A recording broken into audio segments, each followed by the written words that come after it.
Le mois du printemps. Je suis dans un état presque surréaliste. Euh,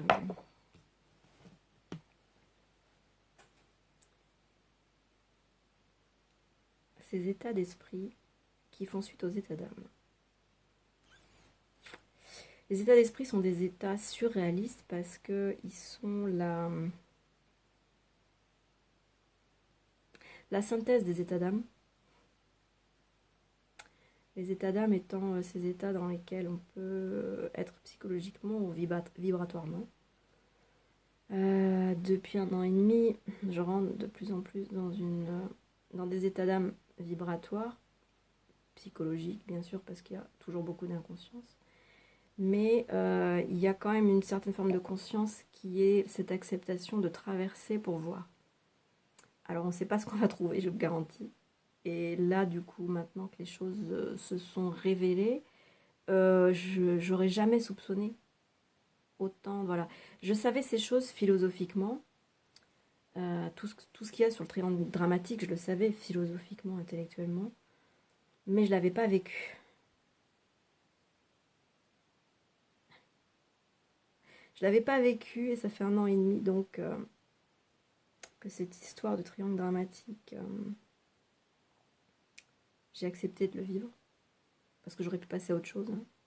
J'aurais pu dire ah non, mais là ça je veux pas, ça dégage. Et puis je vais chercher une situation idéale qui va reprendre 7 à 10 ans pour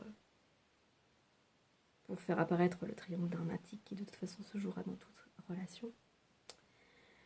Donc j'avais déjà vécu ça une fois, il y a fort longtemps, dans les années 1990.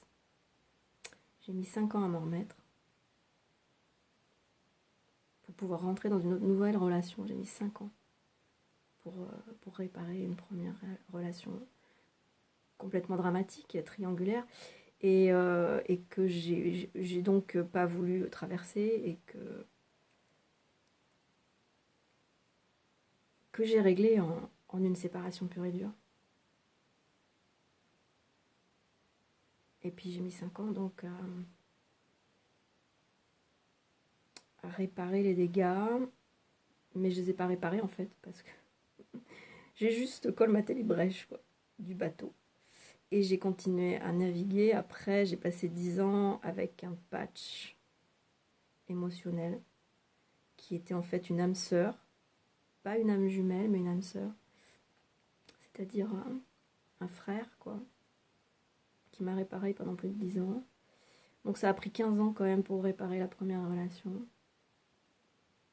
Bon, j'ai plus toute la vie devant moi, comme on dit. Donc j'ai décidé de ne pas repasser 15 ans à réparer cette nouvelle relation de 10 ans encore. Ça prend toujours à peu près 10 ans, hein, les choses, hein, quand même. Entre 7 à 10 ans, je remarque. Et, enfin bon, c'est pas pour tout le monde pareil. Donc j'ai fait le choix de pas tourner la page et de passer à autre chose pour dire, bon voilà. J'ai fait le choix de regarder ce qui se passait. Et de traverser. Même si ce qui se passait était complètement surréaliste en 4e dimension. Des tas d'amis m'ont dit mais enfin, mais c'est pas possible, une situation comme ça, c'est insupportable, on tourne la page, on passe à autre chose, on fait que ça, et rien d'autre à faire dans une situation pareille. Non, je suis pas d'accord. Je suis pas d'accord. Évidemment, je suis allée gravir l'Everest, hein, je vous le dis pas. C'est voilà, l'Everest. Bon, et ben écoutez, je suis au sommet. Je suis au sommet aujourd'hui, mais alors à quel prix hein. À quel prix À quel prix La conclusion, c'est donc je suis au sommet de l'Everest, je peux planter le drapeau américain. Enfin bon, c'est une façon de parler.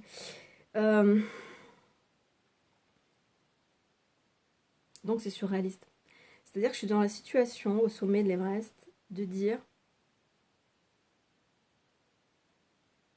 que j'ai abouti à la conclusion de l'histoire de la petite âme et le soleil de Neil Donald Walsh. c'est pas rien, putain.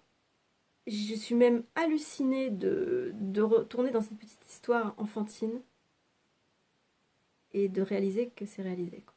De dire que tout est accompli quelque part. Bon, ça reste à faire, hein, parce que le corps émotionnel est un véhicule qu'il faut continuer à transmuter, donc il y a toujours du boulot.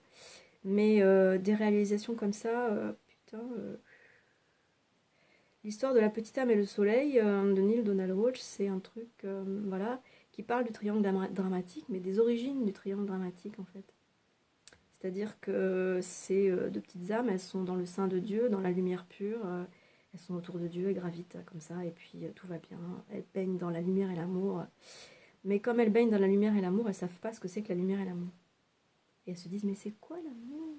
C'est quoi la lumière et tout. Et réfléchissent, enfin il y a plein de petites âmes comme ça qui réfléchissent en binôme, et qui se disent, mais enfin, mais comment est-ce qu'on pourrait faire pour savoir ce que c'est que l'amour? Et puis tout d'un coup, il y en a certaines, elles ont des idées.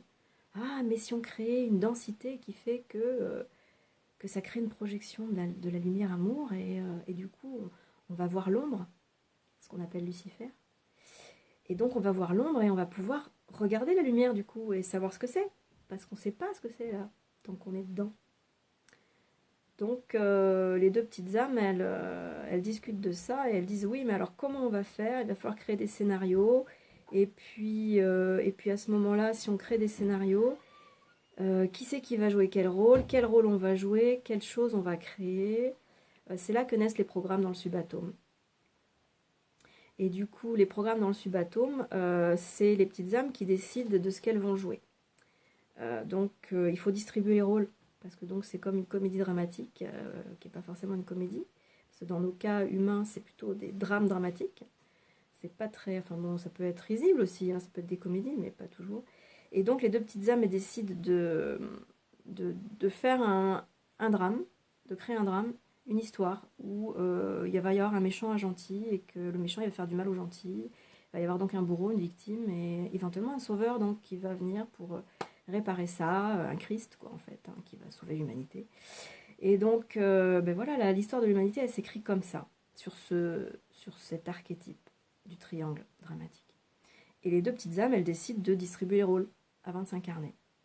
Et ben il y en a une qui dit à l'autre, bon bah écoute, moi je veux bien me sacrifier, faire le rôle du bourreau, mais attends, parce que quand tu vas être sur la terre, tu vas m'en vouloir. L'autre te dit, mais non, je t'en voudrais pas, je vais me rappeler, t'inquiète, je vais me rappeler de qui tu es, il n'y a pas de souci. Ah ouais, t'es sûr, hein, tu vas pas oublier qui je suis vraiment et tout. Parce que si tu oublies qui je suis et que j'ai fait ça vraiment pour qu'on voit tous les deux l'amour, ben, on aura fait ça pour rien, quoi. Non, la petite âme qui va faire le gentil, elle dit non, je te promets, j'oublierai pas que tu fais ça, que tu joues le rôle du bourreau pour qu'on puisse se rappeler qu'on veut voir l'amour tous les deux. Et puis, ben, les deux petites âmes, elles s'incarnent, elles vont dans le drame, et puis voilà. Et puis, elles oublient toutes les deux. Elles oublient. Et c'est dans l'oubli que naît la souffrance. Et puis un jour, il y a tellement de souffrance que ben, c'est pas le bourreau qui va se réveiller. C'est la petite âme qui est victime qui doit se rappeler que le bourreau, c'est pas un bourreau. Qui fait ça pour que les deux âmes voient l'amour. Et donc c'est la victime qui va voir l'amour et qui va se rappeler que elles ont distribué les rôles comme ça et qu'en fait il n'y a pas de méchant, il n'y a pas de gentil, il n'y a pas de bien, il n'y a pas de mal.